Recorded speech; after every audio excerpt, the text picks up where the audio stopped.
Neat paper కేసుపై supreme court విచారణ జరిగింది. 6 వారాల్లోగా అఫిడవిట్ దాఖలు చేయాలని కేంద్రాన్ని ఆదేశించింది సుప్రీం ధర్మాసనం.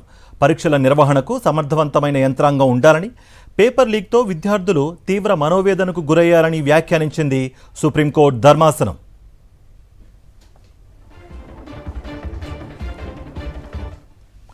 ఇదే అంశానికి సంబంధించి మరింత సమాచారం మా ప్రతినిధి వెంకటేష్ అందిస్తారు. వెంకటేష్, నీట్ పేపర్ లీక్ పై ఈ రోజు సుప్రీంకోర్టులో విచారణ జరిగింది. ఈ సందర్భంగా నేషనల్ టెస్టింగ్ ఏజెన్సీని సుప్రీంకోర్టు కొన్ని కఠినమైన ప్రశ్నలు అడిగింది. మానిటరింగ్ యంత్రాంగం ఉన్నప్పటికీ ఎందుకు పేపర్ లీక్ అయిందనేటువంటి విషయాన్ని ప్రధానంగా ప్రస్తావించింది. సో చాలా లైట్ గా నేషనల్ టెస్టింగ్ ఏజెన్సీ వ్యవహరించిందనే అంశాన్ని ప్రధానంగా సుప్రీంకోర్టు గుర్తించింది.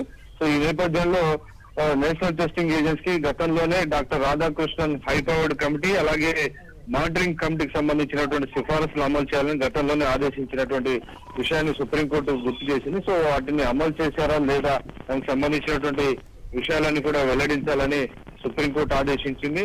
అలాగే పదే పదే తాము పకడ్బందీగా పరీక్ష యంత్రాంగం ఉందని ఎన్టీఏ వాదనలు చేసేటువంటి ప్రయత్నం చేసినప్పటికీ ఒకవేళ పకడ్బందీ యంత్రాంగం ఉంటే పేపర్ ఎలా లీక్ అయిందని సూటిగా ప్రశ్నించింది. సో ఎన్టీఏ వ్యవహార శైలిపైన తీవ్రమైన ఆగ్రహాన్ని వ్యక్తం చేసింది.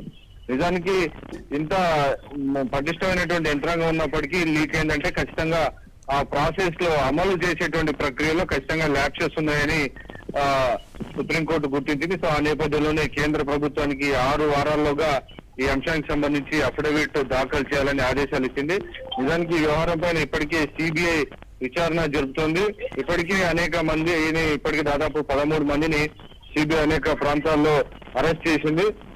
ఎవరైతే క్వశ్చన్స్ తయారు చేశారో ఆ క్వశ్చన్స్ తయారు చేసినటువంటి వ్యక్తుల ద్వారానే పేపర్ లీక్ అయిందని ఇప్పటికే గుర్తించినటువంటి పరిస్థితి. సో ఆ నేపథ్యంలో డెఫినెట్ గా ఈ అంశంపై ఒకవైపు సిబిఐ ఇంకోవైపు నేషనల్ టెస్టింగ్ ఏజెన్సీ అంతర్గతంగా దర్యాప్తు కొనసాగిస్తున్నారు.